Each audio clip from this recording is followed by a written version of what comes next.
Bonsoir à tous. Alors, je suis ravi de démarrer cette émission spéciale COP27 avec l'Institut Sapiens. Donc, je suis Laurent Papy et on va parler aujourd'hui de la question du lien entre le défi climatique, l'agriculture et la forêt. Aujourd'hui, l'agriculture pèse pour près de 1/3 des émissions de gaz à effet de serre qui sont la cause du changement climatique anthropique, qui sont à l'origine d'un défi considérable que nous avons à résoudre. Et il s'avère aujourd'hui qu'il y a des possibilités pour faire évoluer, pour transformer ce secteur agricole et forestier, non plus en un émetteur de carbone, mais on pourrait adapter les pratiques pour que le secteur agricole, que la forêt capte du carbone de cette atmosphère que nous émettons entre eux. Et donc l'objet de cette conférence virtuelle est de discuter de cette opportunité avec un angle, je l'espère, optimiste, pour parler avec notre invité que je vais présenter tout de suite, à qui je ne dis pas bonsoir, mais bonjour, parce qu'il est en direct du Costa Rica. Donc, Julien Demenoy, bienvenue. Vous êtes aujourd'hui ingénieur des eaux et forêts, chercheur en écologie fonctionnelle, spécialisé dans la restauration écologique sous les tropiques. Vous êtes aussi chargé de mission 4 pour 1000.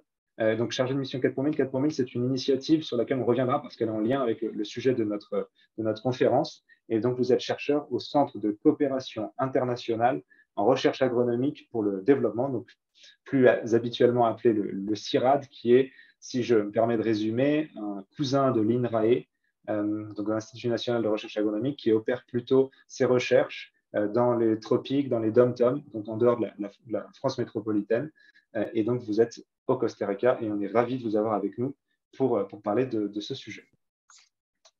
Bonsoir à toutes et tous et merci pour cette invitation.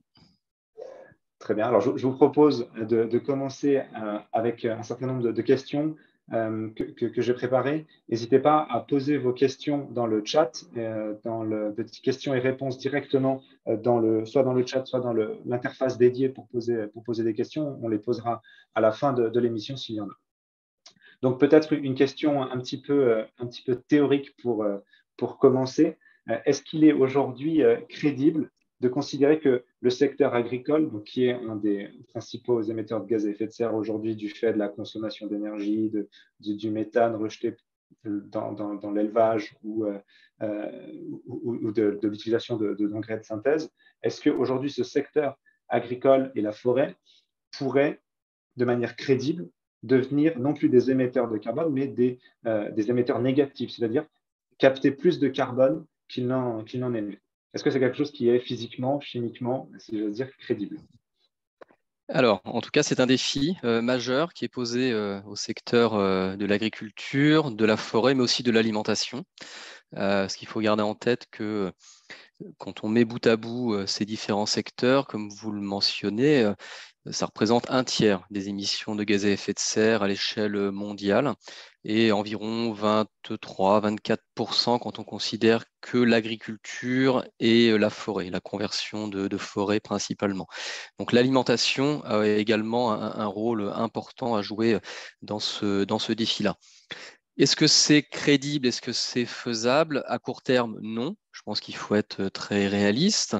En tout cas, que ce soit une ambition, un objectif, c'est sûr que ça fait avancer l'évolution des pratiques dans ces secteurs-là et il y a des marges de progrès importantes, très significatives, que ce soit en termes de réduction des émissions de gaz à effet de serre de ces différents secteurs, mais aussi en termes de possibilités de captation des gaz à effet de serre atmosphériques et plus particulièrement du CO2 atmosphérique qui est aujourd'hui qui atteint des concentrations jamais connues jusqu'à présent. Voilà, donc de l'ambition et des marges de progrès très importantes effectivement dans ce secteur-là. De là à aller jusqu'à une neutralité intégrale de ce secteur, on en reparlera après, mais il y a encore des marges importantes de progression à réaliser. D'accord. Aujourd'hui, quelles sont les méthodes, si j'ose dire, ou les technologies les plus crédibles pour soit limiter les émissions de CO2 et d'autres gaz à effet de serre du secteur agricole soient séquestrés du carbone? Alors, sur l'angle des réductions des émissions de gaz à effet de serre, les pratiques sans doute les plus crédibles vont plutôt avoir trait à la réduction de l'utilisation des engrais de synthèse qui sont très fortement émetteurs en gaz à effet de serre et très consommateurs en énergie de par leur production. Et qui vont être en fait générateurs notamment de protoxyde d'azote, qui est un gaz à effet de serre très puissant, dont on parle assez peu, mais qui est 300 fois plus réchauffant, on pourrait dire, pour l'atmosphère que ne l'est le CO2. Ce protoxyde d'azote est directement lié à l'utilisation, à l'application de ces engrais de synthèse. Dans les pays développés, en Europe en particulier, il y a des marges très importantes de réduction, de meilleure utilisation, d'une utilisation plus raisonnée de ces engrais de synthèse, avec par ailleurs des co-bénéfices au-delà du climat, mais notamment par rapport à la qualité de l'eau, la présence de nitrates dans les nappes d'eau.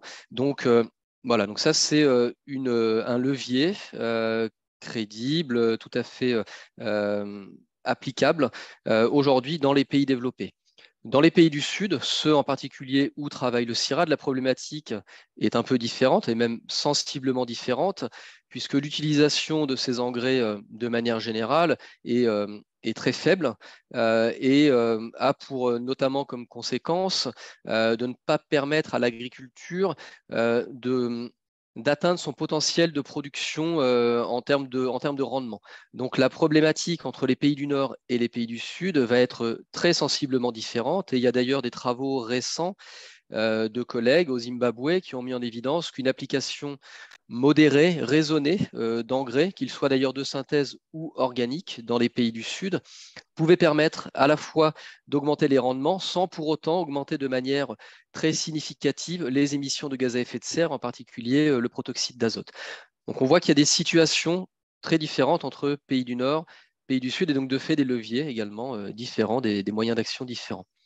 Ça, c'est Donc, pour l'angle de la réduction. Pardon, oui, je vous en oui, prie. donc sur la réduction, les engrais, c'est le facteur majeur sur lequel on peut influer, ou est-ce qu'il y a d'autres facteurs? Non, ça va être effectivement le facteur majeur. Il faut avoir en tête que si on cumule les émissions de gaz à effet de serre du méthane et du protoxyde d'azote, en termes d'émissions globales de gaz à effet de serre, ça représente à peu près un quart des émissions de gaz à effet de serre annuelles à l'échelle mondiale. Donc c'est un pourcentage tout à fait conséquent. On parle très souvent du CO2 et à juste titre, mais il y a d'autres gaz à effet de serre et notamment ces deux-là. Et il faut avoir en Donc, quand vous tête dites que, un quart, juste excusez-moi de vous couper, mais oui, quand vous dites un quart, c'est en équivalent carbone, pour bien comprendre, c'est absolument, ça? un quart en équivalent carbone, tout à fait. Et de ce quart-là, il faut avoir en tête que le protoxyde d'azote, 88% de ce protoxyde d'azote a une origine agricole en fait. Et pour ce qui est du méthane, c'est 44%. Donc on voit que c'est principalement ce secteur agricole qui est à l'origine en fait de ces émissions de gaz à effet de serre, qui par ailleurs ne font qu'augmenter depuis les 30 dernières années en fait. Donc voilà, un levier, un focus très important effectivement autour de cette question de la fertilisation.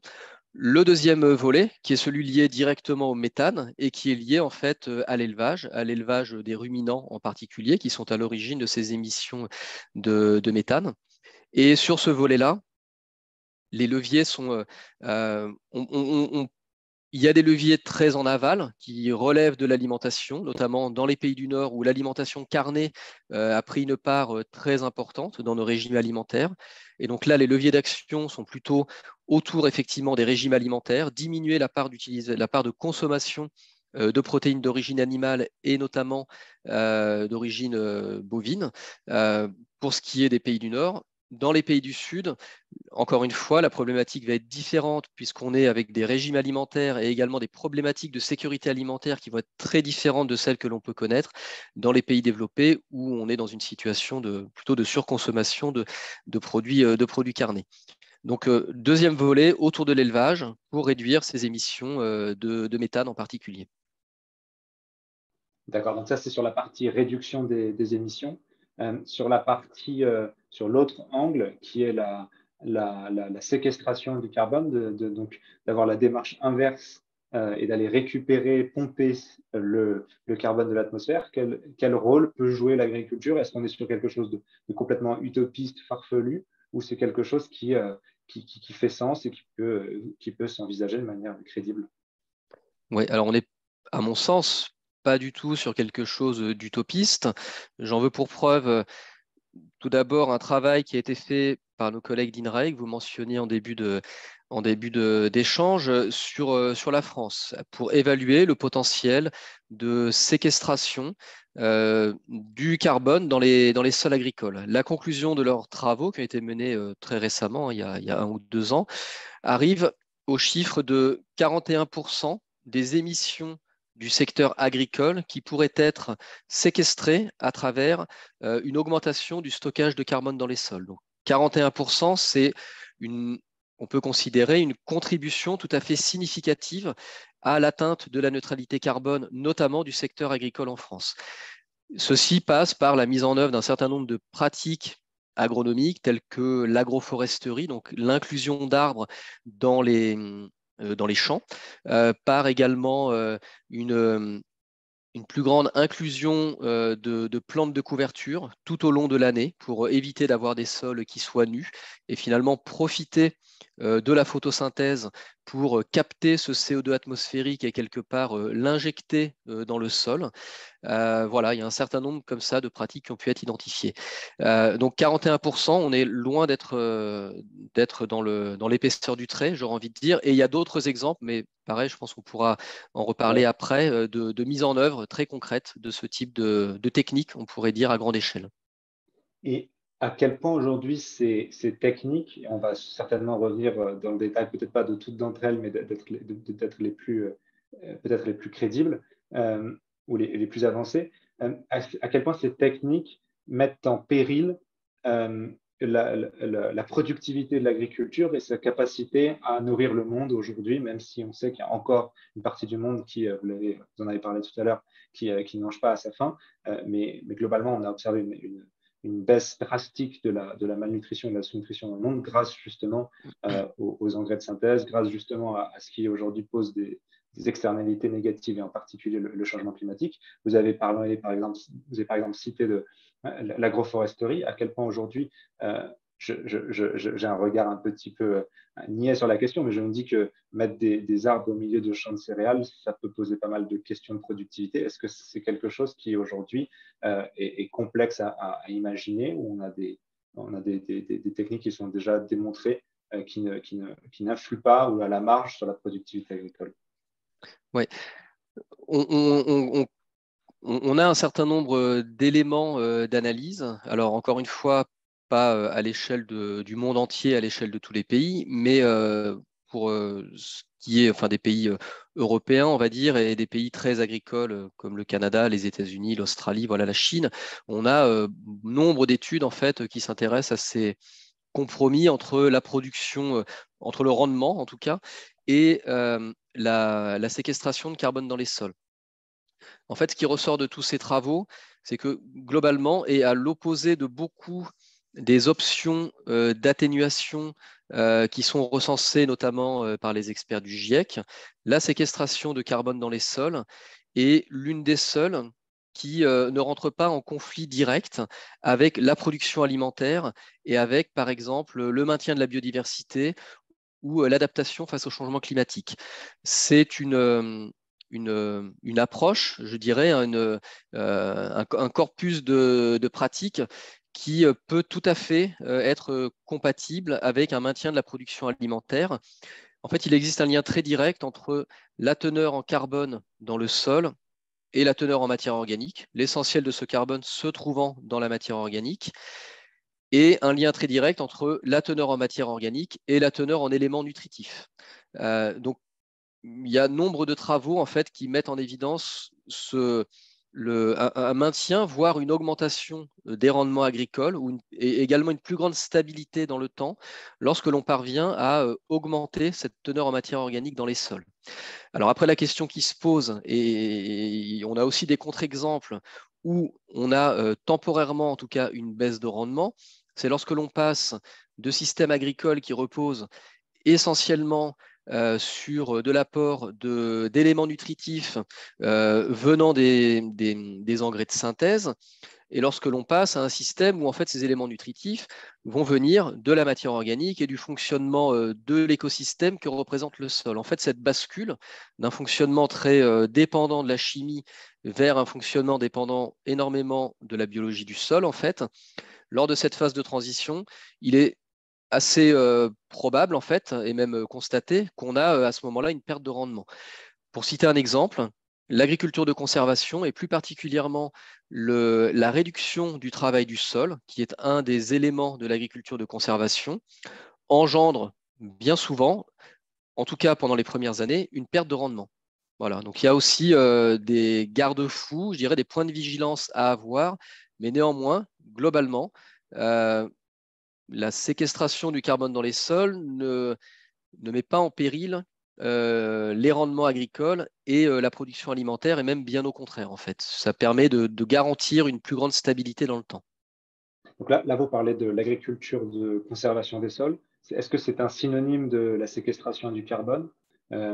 Et est-ce que, si c'est le cas, vous pouvez nous décrire en quelques mots en quoi consiste cette agriculture-là, cette Oui, pratique-là? ouais. Alors, donc non, ce n'est pas un synonyme de la séquestration du carbone. L'agriculture de conservation repose sur trois piliers qui la définissent en fait. Ça repose sur un travail limité du sol, voire nul. Donc on parle de labour, par exemple, de travail superficiel du sol. Donc ces opérations-là sont arrêtées, je dirais, dans le cadre de l'agriculture de conservation. On va parler d'avoir un couvert permanent du sol, qui soit avec des plantes vivantes semées entre deux cultures qui vont être récoltées. Ça peut être aussi une protection du sol avec des résidus de culture, par exemple. Et puis le troisième pilier, ça va être la rotation des cultures. Par exemple, l'inclusion de légumineuses dans les rotations des cultures pour favoriser, permettre la séquestration de la captation de l'azote atmosphérique et donc servir d'engrais quelque part naturel. Voilà, donc ce sont ces trois piliers-là: travail limité du sol, rotation des cultures et le troisième qui m'échappe, et couverture permanente Oui. du sol. Voilà, ils définissent Ah, l'agriculture de conservation. d'accord. Et alors, question peut-être naïve, pourquoi est-ce que tous les agriculteurs aujourd'hui ne pratiquent pas cette agriculture-là? J'imagine qu'elle pose des défis, des problèmes, qu'elle n'est pas simple à mettre en place. Quelles sont aujourd'hui les problématiques? Et est-ce que, voilà, peut-être déjà cette question, j'en aurais d'autres après. Oui, alors l'une des barrières probablement à la mise en œuvre de l'agriculture de conservation, il y a déjà une question de complexité à sa mise en œuvre, et en particulier d'arriver à maîtriser l'installation des couverts entre des cultures qui vont être récoltées, et de parvenir à éliminer ces couverts au moment où il s'agit d'installer, par exemple, du blé, du maïs, etc. Donc cette opération-là nécessite un certain savoir-faire, une certaine technicité qui rend de fait en fait les itinéraires techniques, les opérations agricoles plus compliquées que pour des agriculteurs qui vont faire une agriculture qu'on pourrait qualifier de conventionnelle. Après, il y a également des questions plus lié à du matériel, c'est-à-dire que mettre en œuvre ce tel type d'agriculture va nécessiter de disposer d'un certain nombre d'outils particuliers à installer sur les tracteurs qui ont un coût. Donc ça veut dire aussi investir dans du matériel, avoir ce matériel à disposition. Dans certains pays, par exemple, ce tel type de matériel n'est tout simplement pas fabriqué sur place ou pas importé. Voilà, donc en fait, ça va renvoyer vers ce type de questions-là qui peuvent être un certain nombre enfin qui sont d'ailleurs un certain nombre de freins à la mise en œuvre de ce type de technique. D'accord. Et aujourd'hui, si cette technique était mise en place, on pourrait de manière indéfinie accumuler du carbone dans les sols. Euh, Est-ce que je simplifie trop en disant faire de plus en plus de terre pour que le carbone soit stocké dans la terre? Ou est-ce que c'est trop simple de dire ça? Alors malheureusement, ça ne fonctionne pas tout à fait comme ça. Le sol, c'est-à-dire que ce n'est pas un contenant avec une dimension infinie. Euh, Bien qu'au niveau scientifique, il y ait beaucoup de questionnements autour de cette question de ce qu'on appelle dans notre jargon la saturation, c'est-à-dire est-ce qu'il y a un moment où on peut considérer que ce réservoir est plein et on ne peut plus accumuler de carbone. Donc, il y a beaucoup de débats scientifiques dont je vais vous passer les détails, mais on peut considérer en tout cas aujourd'hui que pour, on va dire, une épaisseur de sol qui est l'épaisseur de sol travaillée ou explorée par les plantes cultivées, et il y a un moment où on va arriver effectivement à un plafond et on ne pourra pas accumuler indéfiniment du carbone. Et dans ces configurations-là, l'enjeu est de parvenir à maintenir ces stocks de carbone élevés et de ne pas risquer en fait d'émettre dans l'atmosphère des gaz à effet de serre, en particulier du CO2, par une minéralisation de cette matière organique. Donc, voilà, pour donc, stockage indéfini, non, mais c'est un véritable champ de recherche qu'on a autour de cette question-là. Ouais. Et là-dessus, est-ce qu'il y a des territoires dans le monde qui sont plus aptes, qui ont des conditions de climat, de sol, de composition de la Terre qui seraient plus adaptées, plus pertinentes pour ces techniques-là? Alors, de manière générale, pour séquestrer du carbone, oui, on constate que les, les, les paramètres du sol jouent un rôle très important, en fait. Pour donner deux exemples extrêmes, on va dire, on sait par exemple que les sols sableux sont globalement beaucoup moins aptes à permettre un stockage de carbone, en fait, ne serait-ce que par leur composition, leur minéralogie, qui fait qu'ils ont une aptitude voilà, plus faible à capter, maintenir cette matière organique dans laquelle se trouve le carbone. A contrario, à l'autre bout du spectre, les sols qui vont être riches en argile ou en éléments en oxyde de fer, par exemple, dans les sols tropicaux, oxyde d'aluminium, les sols volcaniques, qui ont également des structures minéralogiques très particulières, ont une aptitude à stocker davantage de carbone voilà, que les sols sableux.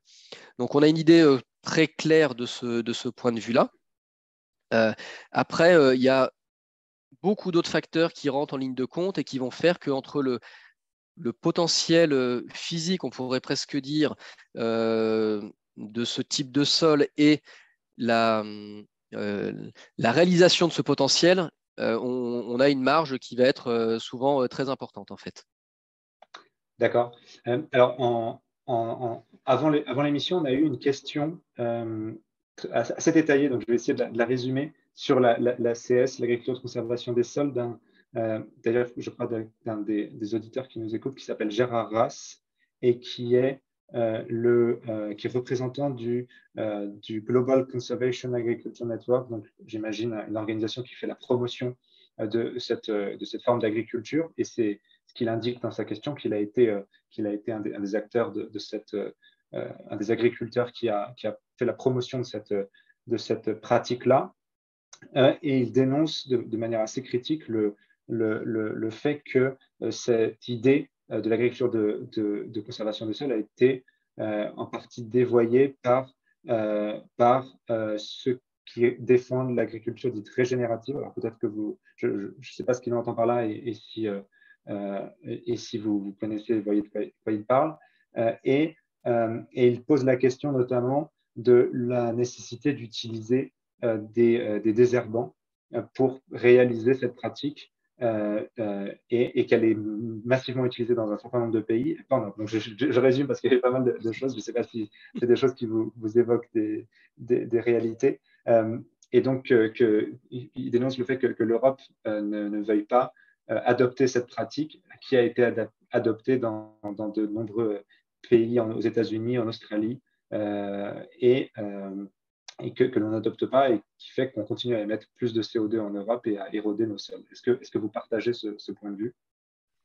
Alors, il y a beaucoup de. Déjà, je salue Gérard Ouais. Rass, il est en ligne. Ah, Et vous je le remercie connaissez. pour cette. Très bien. Oui, oui, je remercie pour cette question. Et je pense que d'ailleurs, il est plus à même presque de répondre à cette question que moi-même. Mais donc, je vais tâcher d'éclairer nos auditeurs sur ce point-là. Sur ce point-là, pardon. Donc, peut-être expliquer ce qu'il y a, enfin, en tout cas, un des points enfin, ou peut-être plusieurs des points de discussion et peut-être de blocage, d'ailleurs, que j'ignore hein, au niveau européen, mais des points de discussion qu'il y a autour de l'agriculture de conservation, à ma connaissance, le premier, c'est effectivement autour de l'utilisation des désherbants. Comme je le disais, un des éléments clés dans les différentes étapes de la mise en œuvre de l'agriculture de conservation, c'est de parvenir quelque part à maîtriser le couvert végétal et à parvenir à installer les plantes que l'on souhaite cultiver, récolter, et donc à contrôler les plantes de couverture qui ont été installées entre deux cultures. Donc Un l'idée, certain... Oui, c'est à défaut de les labourer et de retourner le sol, c'est d'utiliser potentiellement des désherbants pour justement tout à fait. contrôler ce qui a le droit de pousser et ce qui n'a pas le droit de pousser. Exactement. Et donc, évidemment, ressurgit dans cette question-là la question sempiternelle du glyphosate, de son autorisation, etc. etc. Donc voilà, donc, l'un des points de discussion, en tout cas, je pense, qui a lieu, c'est autour de cette question de l'utilisation du glyphosate de manière générale, et pas que d'ailleurs pour l'agriculture de conservation. Je ne suis pas spécialiste du sujet, je sais juste que là-dessus, voilà, il y a un point de controverse, de discussion autour de cette agriculture de conservation.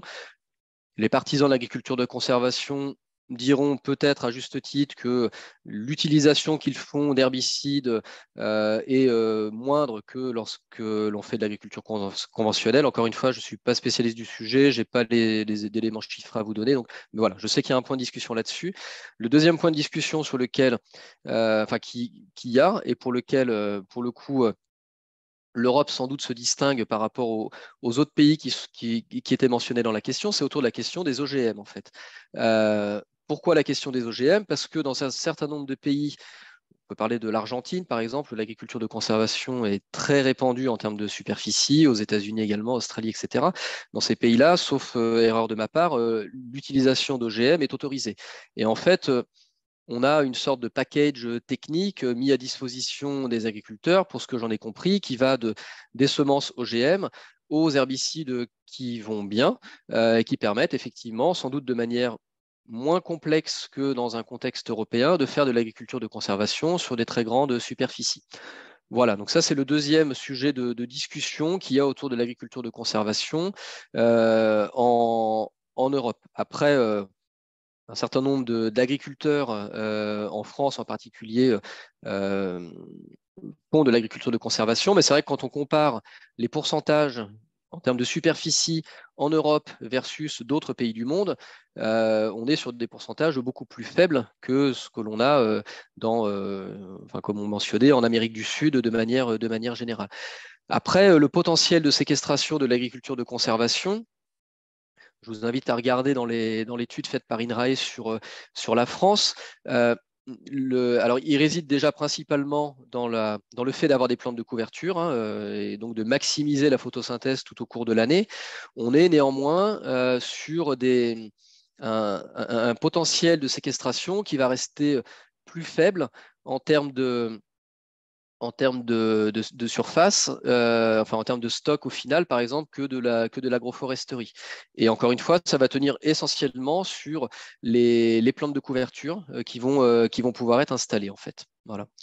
Donc, peut-être pour essayer d'éclairer un petit peu, en Ouais. tout cas, sur les éléments de discussion et d'éventuels blocages qui peut y avoir sur ce sujet de l'agriculture de conservation. Donc on voit que le lien entre des innovations techniques qui sont aujourd'hui controversées et la question de faire une agriculture qui soit plus vertueuse sur la partie de séquestration de carbone est complexe. Il n'y a pas de réponse simple. Quand on parle Non. de l'agriculture régénérative, à quoi fait-on référence? Est-ce que c'est le même sujet ou c'est autre chose? Alors, pas vraiment. Je dirais que autant l'agriculture de conservation met l'accent vraiment sur la conservation du sol et effectivement la lutte contre l'érosion en particulier du sol, autant l'agriculture régénérative qui me semble être un courant et une terminologie beaucoup plus récente en fait, et va mettre l'accent sur on va dire la santé du sol en tant qu'écosystème, en tant que tel, et, euh, et donc avec une vision peut-être plus multicritère, on va dire, en tout cas, de ce qu'englobe cette santé du sol. Donc c'est effectivement la sensibilité à l'érosion de ce sol, ça va faire partie des critères qui vont être pris en compte, mais il va y avoir également des choses autour de la microbiologie de ce sol, autour de sa capacité à permettre à l'eau de s'infiltrer dans le sol, à assurer des échanges gazeux avec les organismes vivants du sol, les plantes, etc. Voilà, donc on est avec une vision un petit peu, un angle de vue un petit peu différente. De mon point de vue, les deux ne sont pas du tout en contradiction. Après, encore une fois, je sais qu'il y a on pourrait presque dire des guerres de chapelle sur le fait d'utiliser telle ou telle terminologie. Voilà, donc on pourrait citer d'autres terminologies qui sont utilisées euh, autour de la question de la gestion des sols de manière générale. D'accord. Si on parle maintenant un petit peu plus de l'agroforesterie, parce que vous l'avez cité tout à l'heure, donc peut-être, est-ce que vous pouvez nous donner un peu plus de détails sur en quoi cette pratique consiste et peut-être une question là aussi un petit peu naïve, pourquoi, donc de ce que j'ai compris, hein, c'est à la fois combiner la culture et les arbres, pourquoi ne pas faire des cultures qui ont des plus grands rendements pour libérer plus d'espace et planter plus d'arbres? Pourquoi les mélanger les deux? Voilà, c'est peut-être un peu ma question. Oui. Alors, donc déjà, qu'est-ce que l'agroforesterie? Si on prend juste à partir enfin, si on décompose le mot, c'est combiner de l'agriculture, agro, avec de la foresterie, donc des arbres. L'idée étant de combiner ces deux pratiques dans un même espace. Et d'un point de vue temporel, ça peut être au même moment et ça peut être également décalé dans le temps. Ça englobe tout ceci. Et donc, il y a différentes formes d'agriculture, d'agroforesterie. On peut trouver de l'agroforesterie, par exemple, dans des prairies. On va parler de sylvopastoralisme. Donc, on va combiner, par exemple, des prairies dans lesquelles des animaux vont venir paître et des arbres qui peuvent être en bordure, qui peuvent être au milieu de la prairie pour procurer, par exemple, de l'ombrage aux animaux pendant les périodes ensoleillées, procurer du fourrage pour les animaux. Voilà, ça, c'est un exemple d'agroforesterie. On va en avoir d'autres qui peuvent être sur de l'alignement d'arbres, et puis entre ces alignements d'arbres, on va par exemple cultiver du blé, de l'orge, que sais-je. Et donc on va donc un système par exemple qui existe dans la région de Montpellier, qui a été expérimenté, c'est de l'association de blé avec des noyers. Voilà. Donc, juste pour donner quelques illustrations. Et puis, on a des systèmes beaucoup plus complexes, notamment dans les pays tropicaux, où ce sont des pratiques qui sont communément utilisées. Ici, au Costa Rica, par exemple, une partie du café est produite dans des systèmes agroforestiers avec des arbres pour le bois qui sont en étage supérieur, des arbres en étage intermédiaire qui vont procurer de l'ombrage et également permettre de séquestrer de l'azote atmosphérique, et puis en étage inférieur, des caféiers. Voilà, ça présente un certain nombre d'avantages, notamment en termes de protection contre les maladies et également en termes de recyclage des éléments nutritifs, etc. Pourquoi chercher à combiner plutôt que de dire séparons d'un côté l'agriculture et de l'autre côté la forêt? En fait, et c'est effectivement ce qui s'est fait après la Seconde Guerre mondiale, très probablement, essentiellement en France. On a cherché à spécialiser en fait l'espace, voilà, des territoires. En fait, il y a un certain nombre d'avantages à chercher à combiner. Il y a aussi quelques désavantages. En termes d'avantages, on peut s'attendre, et en fait, il y a un certain nombre d'études qui mettent ça en évidence, on peut rechercher des synergies en fait entre les arbres et les cultures. Alors, quelques exemples de synergie, j'ai cité l'ombrage. L'ombrage, quand on est avec notamment des épisodes caniculaires tels qu'on l'a connu ces dernières années, permettent de descendre la température de quelques dixièmes de degrés grâce à l'ombrage des arbres, a un effet bénéfique sur les cultures telles que le blé et d'autres qui sont en sous-étage. Autre type de bénéfices que l'on attend, ça va être en termes, par exemple, de mobilisation d'éléments nutritifs. En fait, les arbres vont avoir des systèmes racinaires beaucoup plus profonds que les cultures. Par cet intermédiaire-là, ça va permettre de mobiliser notamment de l'eau qui va être présent plus profondément dans le sol et des éléments nutritifs précieux pour la croissance des plantes, tels que le phosphore, par exemple, qui va pouvoir être mobilisé grâce aux arbres. On peut également introduire des arbres qui vont être fixateurs d'azote, auquel cas cet azote va bénéficier également aux cultures.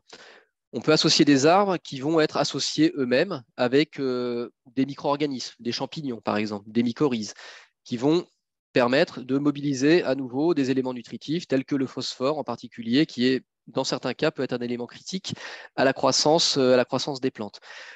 Voilà, et donc il y a juste pour vous montrer quelques exemples de synergie qu'il peut y avoir. Par contre, il y a également quelques désagréments, on pourrait dire, à l'agroforesterie. Le premier étant déjà que si on introduit des arbres, évidemment, on a moins d'espace pour cultiver des plantes annuelles. Donc on perd en termes de superficie. Donc cette perte en superficie, elle va, si on raisonne à superficie constante, elle va provoquer une baisse du rendement pour les céréales, qui va être partiellement compensée par, comme j'expliquais, les synergies que l'on peut attendre. Par contre, si on raisonne toujours à surface constante, le fait d'avoir des arbres, les arbres qui vont être installés vont eux-mêmes permettre de générer, le plus souvent en tout cas, des retombées économiques. Que ce soit, par exemple, je parlais des noyers, pour récolter éventuellement des noix s'il s'agit de noyers pour la production de noix. Pour le bois, s'il s'agit d'essences ligneuses qu'on va récolter au bout d'un certain nombre d'années. Et donc, quand on fait le calcul économique de tout cela, en fait, des différentes recettes et des différents coûts également mis en face, on se rend compte que les systèmes agroforestiers sont tout à fait comparables en termes de compétitivité par rapport à des systèmes où on aurait mis les choses de manière séparée. Par contre, autre inconvénient, passer d'un système non agroforestier à un système agroforestier a un coût qui a été évalué à. Alors, je vais regarder dans mes notes pour la France, on parle de 118 euros par hectare et par an. C'est une donnée qui sort de l'étude 4 pour 1000 France pour installer en fait un système agroforestier. Donc ce coût-là, ça représente un investissement évidemment, une barrière économique potentiellement pour les agriculteurs. D'accord. Et l'intérêt aussi, au-delà des symbioses que vous avez décrites, est-ce que c'est bien une pratique qui va permettre de stocker plus de carbone du fait qu'on stocke du carbone dans les arbres, ou ça a aussi un impact sur le carbone qui est dans le sol? Les deux, en fait. Donc, évidemment, dans la biomasse aérienne, donc dans les arbres, puisque les arbres emmagasinent eux-mêmes du carbone dans le bois, mais également au niveau du sol.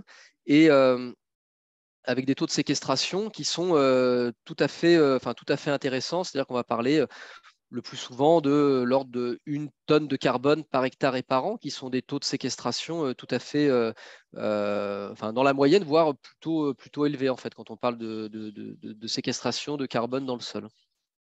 D'accord. Alors, j'ai une question qui est directement en lien avec le sujet, donc je vais la poser. Quel type d'essence d'arbre choisir, sachant qu'aujourd'hui, le climat change et que les arbres vont évoluer, enfin, les arbres seront plus forcément les plus adaptés au climat qui va évoluer. Est-ce que c'est quelque chose à prendre en compte sur cette pratique? Alors oui, oui, c'est quelque chose effectivement à prendre en compte. Alors je ne saurais pas vous dire, enfin je n'ai pas en tête un exemple particulier pour pouvoir illustrer ça, mais en tout cas oui, ça fait très clairement partie des paramètres à prendre en compte. On sait très bien qu'il y a certaines essences ligneuses qui vont mieux supporter des températures plus élevées qu'on connaît déjà et qu'on va connaître encore davantage à l'avenir, qui vont mieux supporter des épisodes de stress hydrique en particulier que d'autres. Donc oui, ça fait partie clairement des paramètres à prendre en compte. D'accord. Est-ce qu'aujourd'hui, vous pourriez citer d'autres technologies? Donc, on a parlé de la séquestration avec en particulier la CS et l'agroforesterie. Est-ce qu'aujourd'hui, il y a d'autres techniques qui sont crédibles? Et on a dit tout à l'heure que l'ACS était une pratique qui était massivement, à laquelle on recourait massivement en Amérique du Nord, en Argentine ou dans d'autres pays. Donc, ce sont des pratiques qui sont finalement très déployées. Est-ce que c'est le cas aussi de l'agroforesterie et des autres techniques que vous allez citer, s'il y en a? Oui, alors alors là, quelques autres exemples. Il y a tout ce qui va tourner autour de la gestion des prairies.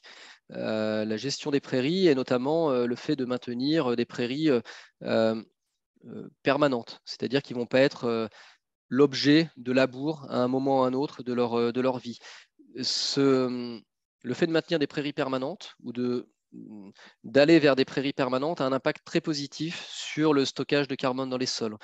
En fait, les prairies, et peut-être de manière un peu contre-intuitive, où on n'y penserait peut-être pas forcément, renferment en termes de stock de carbone dans les sols des quantités équivalentes à ce que l'on va trouver dans un sol forestier, en fait. Alors que je pense que naturellement, on va plus facilement associer des stocks de carbone élevés sous une forêt. Et effectivement, ils sont élevés. On parle de l'ordre de 80 tonnes de carbone à l'hectare pour les forêts françaises. En fait, on atteint les mêmes valeurs pour des prairies permanentes en France, donc sous les mêmes latitudes. Donc, parvenir à soit maintenir, soit convertir des prairies qui sont temporaires, donc c'est-à-dire qui sont retournées à un moment ou à un autre, voire qui sont cultivées, les convertir en prairies permanentes a un effet très positif en termes de stockage de carbone dans les sols et de capacité à augmenter ce stockage de carbone dans les sols. Cette approche-là, elle a été déployée de manière à très large échelle en fait au Canada en particulier, dans des prairies semi-arides, et ce depuis un certain nombre d'années, avec l'appui en fait l'appui de l'État, enfin des États canadiens. Et ça a consisté en fait au fait d'arrêter le labour sur des vastes surfaces et également d'arrêter les jachères estivales. Et ceci s'est fait sur des dizaines de millions d'hectares en fait au Canada, avec un impact qui est mesuré, avéré en termes de séquestration de carbone dans les sols. Voilà, donc c'est un exemple parmi d'autres D'accord. de mise en œuvre à grande échelle d'ailleurs de pratiques agronomiques qui permettent de favoriser la séquestration de carbone dans les sols. Alors, j'ai une question en particulier sur cette technique du non-labo. Comment expliquer que nos grands-pères se soient autant trompés dans leur mode de culture? Alors, je pense qu'il y a une question, une partie un peu provocante dans la question, mais qu'ils soient autant trompés dans leur mode de culture, faisant beaucoup d'efforts pour un travail difficile, inutile. Donc, est-ce que moi, j'imagine que la question est un peu provocatrice, mais est-ce qu'on peut la poser ainsi? Oui, ouais, non, mais je ne sais pas si elle est provocatrice. J'aime bien en tout cas la manière dont elle est posée. Et il y a certains collègues qui, qui souvent disent, euh, déjà, de ne pas porter de jugement évidemment sur les pratiques qui ont été faites ou qui sont faites et qui souvent le sont faites à, à bon escient, en tout cas avec de bonnes raisons de le faire en fait. Donc c'est déjà important de comprendre pourquoi ces pratiques sont faites, ont été introduites et pourquoi elles perdurent dans le temps. Bon, néanmoins, ça n'empêche pas de porter un regard critique sur ce qui se fait. Et quelque part, c'est notre rôle à nous, de chercheurs, de porter aussi ce regard critique. Un, de comprendre pourquoi les choses se font et deux, de voir s'il y a des éléments objectivement parlant, critiques, à poser. Je pense qu'il y a je pense qu'il y a plusieurs choses. Il y a déjà, je pense que les objectifs probablement sont sensiblement différents aujourd'hui. C'est-à-dire que ce qu'on attend de l'agriculture aujourd'hui, en 2022, je pense, a sensiblement changé de ce qu'on pouvait attendre au sortir de la Deuxième Guerre mondiale. Et on est quelque part, probablement, nos sociétés, en tout cas dans les pays développés, sont sans doute plus exigeantes en termes d'attente vis-à-vis de tous les secteurs confondus, mais donc y compris de l'agriculture. Et donc on attend sans doute pas seulement que du rendement, mais on attend aussi de la qualité nutritionnelle, organoleptique, etc., mais aussi des services ou environnementaux, ou en tout cas moins de nuisances éventuellement environnementales liées à ces modes de production. Donc, je pense que Mais les attentes sociétales font qu'on porte un regard différent aussi sur des pratiques voilà, telles que le labour en particulier. Hein. Et encore une fois, je pense que c'est pas, euh, euh, Enfin, c'est pas dire on met à la poubelle tout ce qui a été fait avant, et ce qui a été fait avant, c'est nul, ils n'avaient rien compris. Je crois que c'est pas ça en fait le questionnement. Je pense qu'on a changé probablement notre angle d'analyse, probablement parce que la société aussi exige d'avoir un autre angle d'analyse, notamment sur l'agriculture de manière générale. Ok, alors je suis désolé de ne pas pouvoir prendre toutes les questions parce qu'il y en a plusieurs, mais j'aimerais beaucoup vous interroger sur la dernière partie de l'émission, sur la question des incitations, parce que je crois que vous avez travaillé dessus aussi et que au-delà des considérations techniques dont on a parlé et sur lesquelles on pourrait poser aussi beaucoup d'autres questions, aujourd'hui, que ce soit l'agroforesterie, le non-labour des prairies ou la séquestration par l'agriculture de conservation des sols, de ce que je comprends, ce sont des pratiques qui génèrent des surcoûts pour les agriculteurs, qui sont donc moins compétitifs que les techniques plus conventionnelles. Est-ce qu'aujourd'hui, il y a des systèmes d'incitation qui sont démontrés ou auxquels on peut penser pour justement rémunérer ces actions, qu'elles soient écologiques ou qu'elles soient en faveur de la captation du carbone? Et donc, j'entends bien sûr entre eux la question du marché du carbone, des crédits du carbone, ou des certifications. Est-ce que ça, c'est quelque chose qui aujourd'hui fait sens, qui est crédible et on a des expériences qui ont réussi avec succès à démontrer un modèle économique vertueux en ce sens? Oui. Alors, déjà peut-être en termes de barrières économiques que représentent un certain nombre des pratiques qui ont été citées. Effectivement, je pense que c'est bien d'avoir en tête que la plupart d'entre elles engendrent un surcoût. J'ai parlé de l'agroforesterie, 118 € par hectare et par an, chiffre de l'étude INRAE. Culture intermédiaire, on parle de 39 € par hectare et par an. A contrario, il y a d'autres pratiques qui ont un effet séquestrant et qui, toujours d'après cette même étude, sont à coût négatif. Donc ça veut dire que si elles étaient mises en œuvre par les agriculteurs, et là je parle de l'enherbement dans les vignes, permettrait manifestement d'améliorer la rentabilité économique de l'exploitation. Pour autant, ces pratiques-là ne sont pas nécessairement mises en œuvre par les agriculteurs. Donc c'est bien de se poser la question des incitations économiques. Néanmoins, il est nécessaire de ne pas oublier qu'il peut y avoir d'autres barrières qui ne sont pas nécessairement économiques. J'entends par là des barrières d'ordre organisationnel, par exemple, des barrières d'ordre d'accès à de l'information, à de la formation, de l'appui technique, voilà, qui sont également des barrières qui d'ailleurs, quand on fait des enquêtes ou autres, sont des choses qui vont ressortir. Donc ça ne relève pas toujours nécessairement, en tout cas, d'une incitation économique directe de l'agriculteur. Ça peut être travailler sur son environnement au sens institutionnel, organisationnel, etc., de manière plus générale, pour lui permettre de mettre en œuvre ces pratiques-là et quelque part de prendre moins de risques, d'être dans un environnement qui soit plus confortable. Parce que bien souvent, c'est déjà le fait de changer de pratique induit nécessairement des risques et qu'il faut arriver à gérer et ne pas laisser l'agriculteur tout seul gérer ces risques-là, de mon point de vue.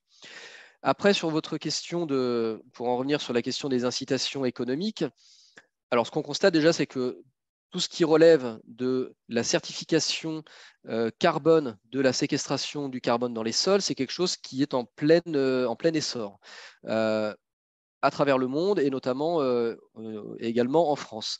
En France, on peut citer le label bas carbone qui a été mis en place par le ministère en charge de l'environnement à la fin 2018.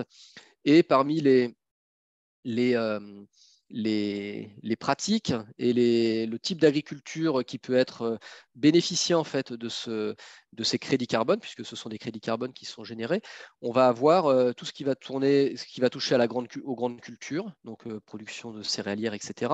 Également l'élevage, avec des méthodologies qui existent. Il y a des méthodologies qui existent sur les vergers, il y en a en cours de développement sur la vigne.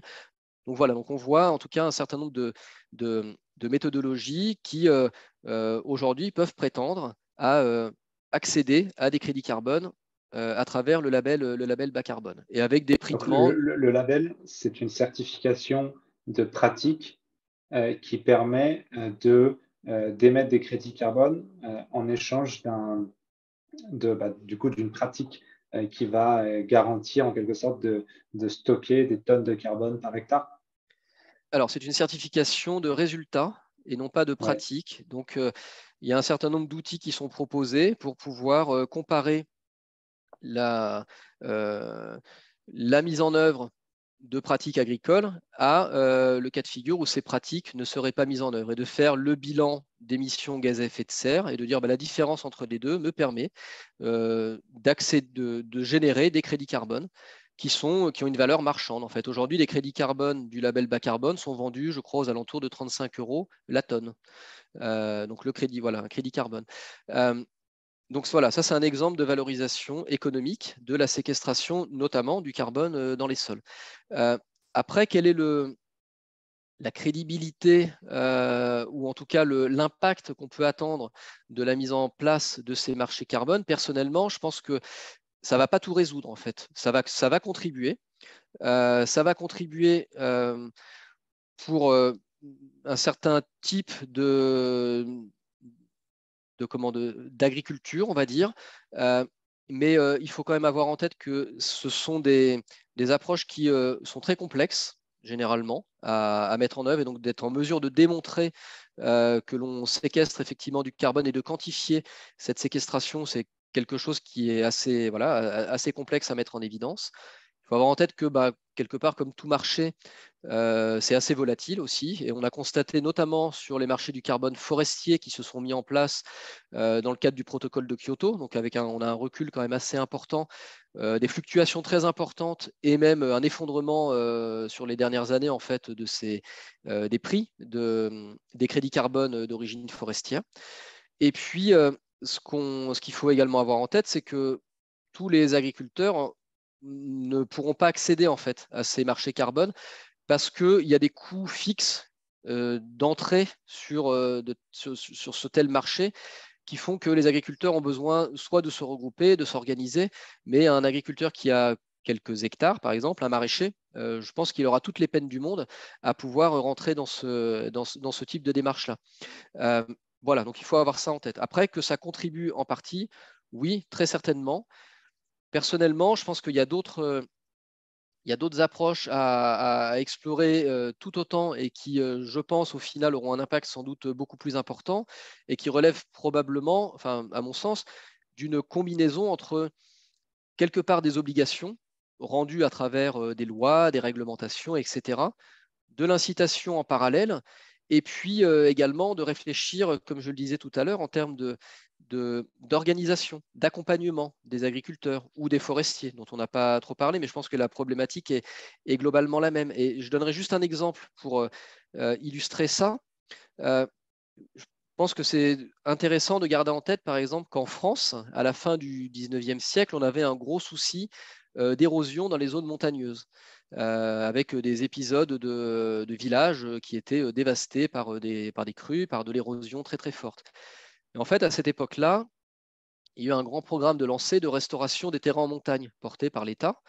Et en fait, si on regarde comment cette politique de restauration des terrains en montagne s'est mise en place, il y a eu des lois qui ont été prises, il y a eu des financements qui ont été mis en face, et puis il y a eu aussi, chose importante et peut-être qu'on a un peu tendance à oublier, il y a eu des opérateurs, une organisation mise en place. Donc à l'époque, il y avait le service des eaux et forêts, qui depuis est devenu l'Office national des forêts, qui a toujours la charge de la gestion de ces forêts de restauration des terrains en montagne depuis plus de 100 ans, depuis 130 ans quasiment.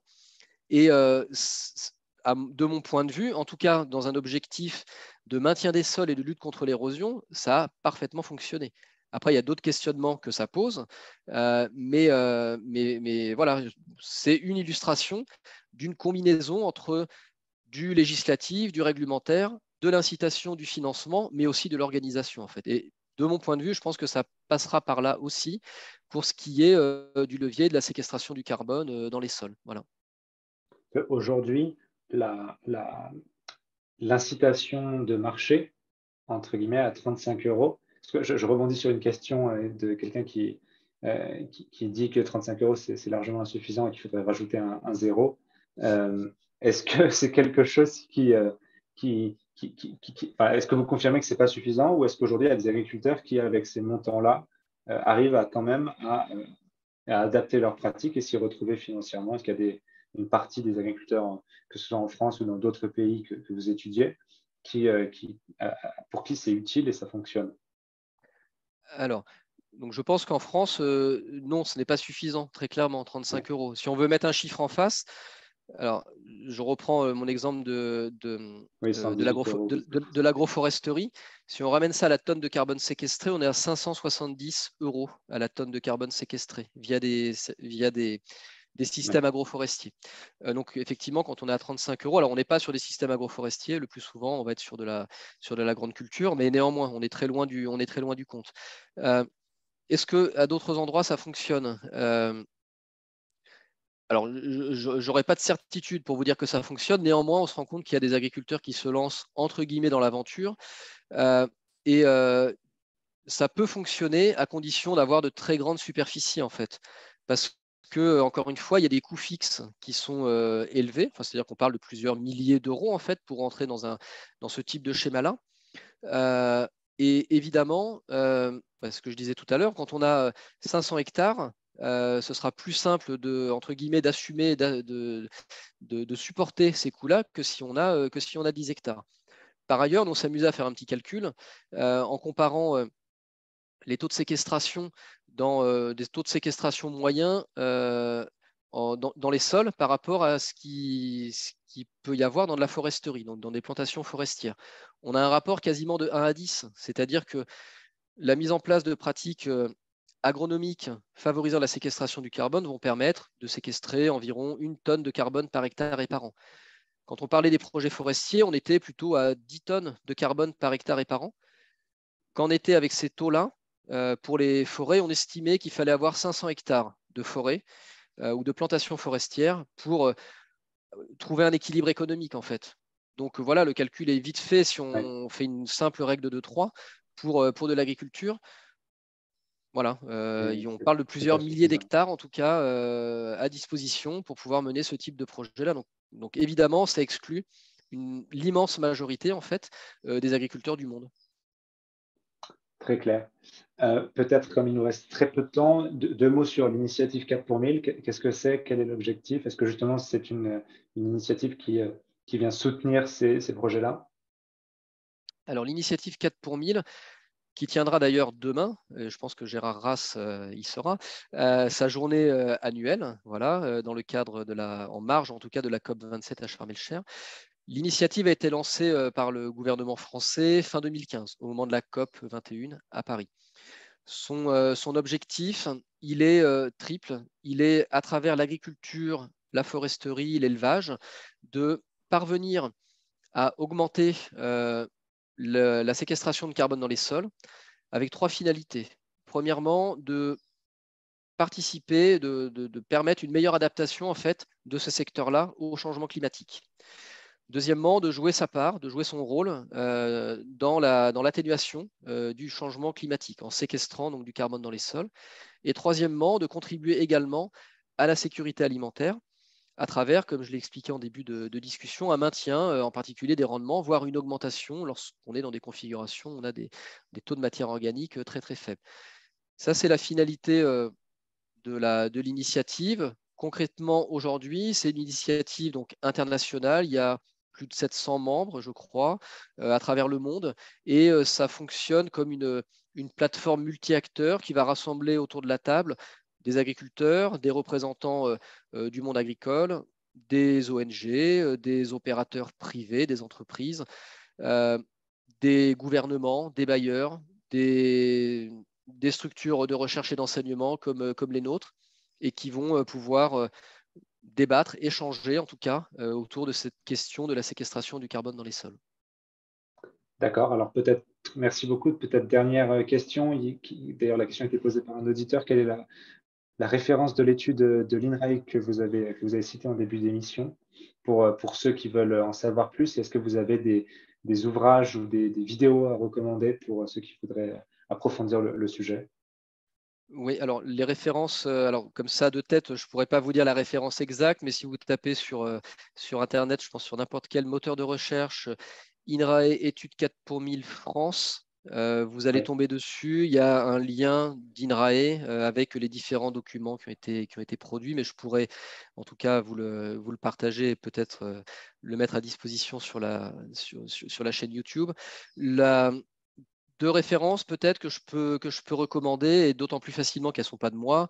Donc une qui est d'un collègue du CIRAD, Emmanuel Torquebio, autour de l'agroforesterie. Alors le titre exact, je ne l'ai plus exactement, mais c'est aux éditions Actes Sud et ça a été publié cette année, en 2022. C'est un ouvrage qui se veut plutôt de vulgarisation autour de l'agroforesterie et il y est fait notamment référence, mention à la séquestration du carbone dans les sols, à l'initiative 4 pour 1000 et je pense que vous y trouverez beaucoup d'informations très intéressantes et richement illustrées. Et deuxième ouvrage qui est pour le coup, lui, vraiment focalisé sur l'initiative 4 pour 1000 qui a été pareil, récemment publié et dont l'auteur est Paul Lu, qui est le secrétaire exécutif de l'initiative 4 pour 1000. C'est aux éditions La Butineuse, encore une fois. Le titre exact, je ne l'ai plus, mais je pense qu'on pourra vous le partager ultérieurement. Et si vous tapez édition La Butineuse, Paul Lu et les agriculteurs ont de l'or entre les mains ou quelque chose comme ça, le La titre, vous terre allez entre tomber leurs mains, je crois. voilà, La terre entre leurs Voilà. mains. Vous allez tomber sur cet ouvrage-là. Voilà, deux lectures que je peux vous recommander, effectivement. Très bien. Eh bien, merci beaucoup. Merci à tous les auditeurs qui nous ont suivis. On partagera cette vidéo et désolé pour toutes les questions auxquelles je n'ai pas pu, je n'en ai pas eu le temps auxquelles on n'a pas eu le temps de répondre. Et on refera probablement une émission sur des sujets similaires pour pouvoir l'aborder un peu plus en détail. Donc, merci beaucoup, Julien Debenoy. Et on vous souhaite du coup une bonne journée vu que vous êtes au Costa Rica. Encore merci pour l'invitation. Merci à vous. Bonne soirée. Au revoir. Au revoir, merci.